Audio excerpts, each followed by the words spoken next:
Hello everyone, how are you?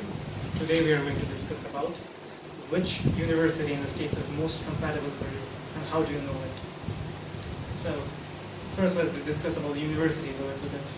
So in the States there are the Ivy League universities, which are like hubs of elitism, which include the universities which you might have heard of: Harvard,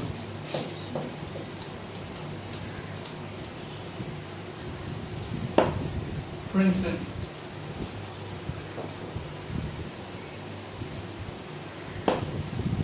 Cornell,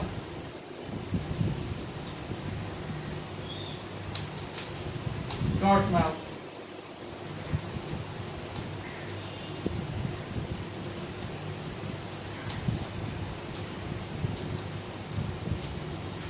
UPenn, or University of Pennsylvania as people call it,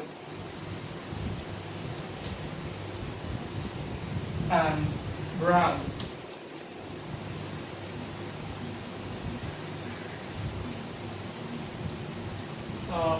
Along with that, there's Columbia in New York. So these 7 universities are the rightmost, and through them I'll try to explain to you what are the university characteristics and why should you care about it, and why should you care about your compatibility with these university characteristics. Let's start with Harvard. Harvard students, albeit this is a stereotype, but this is also a fact because admission committee picks a student on the basis of his compatibility with the university and its academic culture. So let's get started. In Harvard, the students are very motivated, highly driven. Usually they come from legacy background, which basically means their parents were also from Harvard or from some other Ivy League colleges. And it also includes some poor students who are highly meritorious. And many of the Harvard students actually come from business backgrounds, which is to spur the entrepreneurial spirit in Harvard. Next, let's proceed to Brown University, which is polar opposite of Harvard. Brown and Harvard don't go well together. In Brown, they're like more laid back, and they're the environmentalist type, and they're not really focused on academics that much because there's a lot of academic independence, and it's more like a liberal arts focused university, unlike Harvard. Harvard also has a focus on philosophy and liberal arts, but unlike Brown, their approach is more conservative, or at least as a stereotype. Things have been changing lately, but the admission procedure hasn't changed that much really. You need to go to their website and you need to check out their specifics very particularly. Now let's proceed to another study, which is Duke University. Now this one is quite different from the other ones, because Duke University places a great emphasis on athleticism. Even Harvard does, but not as much as Duke.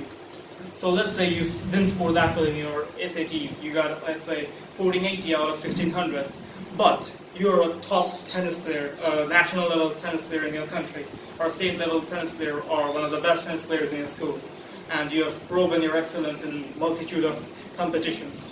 Then you'll get a scholarship to Duke University and they'll let you in. And in fact, one of my friends I knew, she got into Duke University because she was a great tennis player, and her stat scores were not really that good, around 1500, but she got into the Duke University, which is one of the premier universities in the States, based on a sports scholarship. Proceeding, the money factor. Well, all of these universities, Harvard, let's say, has an annual fee of $60,000 US, and that's a lot, which most families cannot afford. However, admission to these universities are need-based, or need-blind, you can say. You need to check that, because those are different things. Harvard provides you a scholarship based on how much your family's annual income is, and how much you will need to pay for them.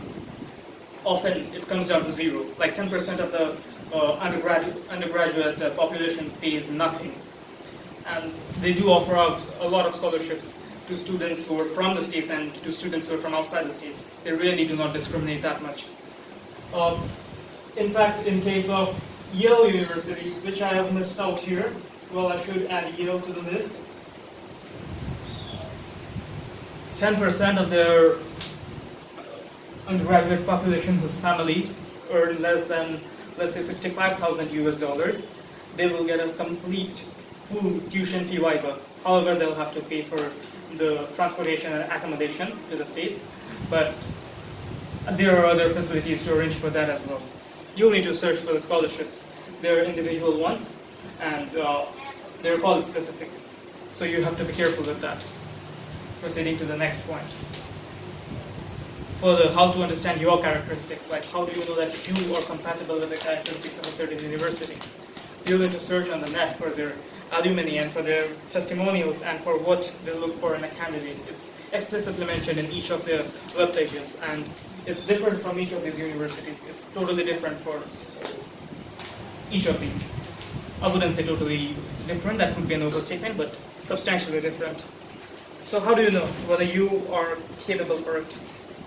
Okay. You're first advised to discover your own passions, to discover what you're really passionate about, what you wouldn't mind doing for hours or weeks, and even months perhaps. In fact, you wouldn't mind to spend your life researching on that issue. Let's say you're passionate about engineering and you would like to build drones or maybe design a program, and you can do it for hours at a stretch, and you can do it all your life, or that's what you feel like, and you have done a lot about it.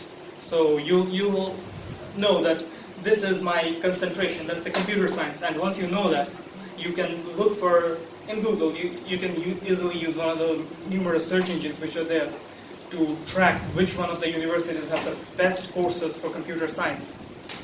So let's say Columbia has a really good course for computer science, and along with that there would be Massachusetts Institute of Technology, or MIT.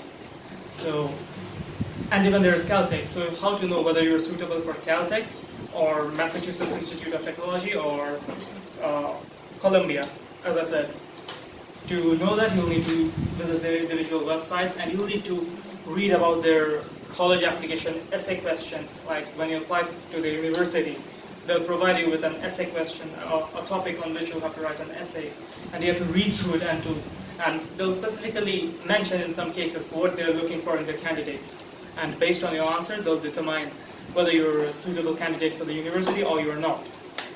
So this is a really great thing about the universities in the States. They do not admit numbers or ranks, they admit people. And that is like very commendable, because albeit whatever your marks may be, you're a more holistic person, and therefore they take a holistic view of your academic potential and your potentials overall. Like a student who might not be very good academically because maybe his English is weak, or maybe his history teacher doesn't like him, but he will have an edge in STEM subject. Let's say he does have an edge in STEM subjects, and he's really good with computer science, he's really good with mathematics. They will admit such students, which is impossible in some countries, unfortunately. And therefore you need the ACTs, which will judge your capability of coping with the coursework in a particular college. Next point. So, what's the next step after you've determined whether the college is suitable for you? Well, just apply. That's it. That's all there is to it. Once you've determined that this is the college I want to, have a couple of safety options, but prepare for it. You need to partake in extracurriculars related to your subject. You need to perform accordingly. Like, let's say you're going for a pre-law major. You can partake in a lot of debates. You can partake in inter-school moot court competitions.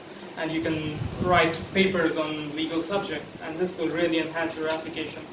And of course, do not get on your teacher's bad side, because you're going to need a couple of letters of motivation. Letters of recommendation. Along with that, you need a letter of motivation as well, because they're going to try to find out what motivates you regarding this subject. Once you have done all that, let me conclude on another fine note. As Princeton University mentions in their website, most of them, which they mean the students, most of them also invested their energy and talents in significant ways outside the classroom. You want to know what you care about, what commitments you have made, and what you have done to act on those commitments.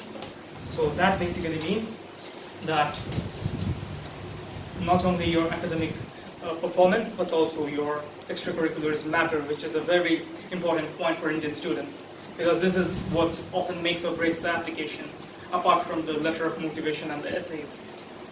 So that's that, and I would wish you luck for finding the college of your choice and applying there. Thank you.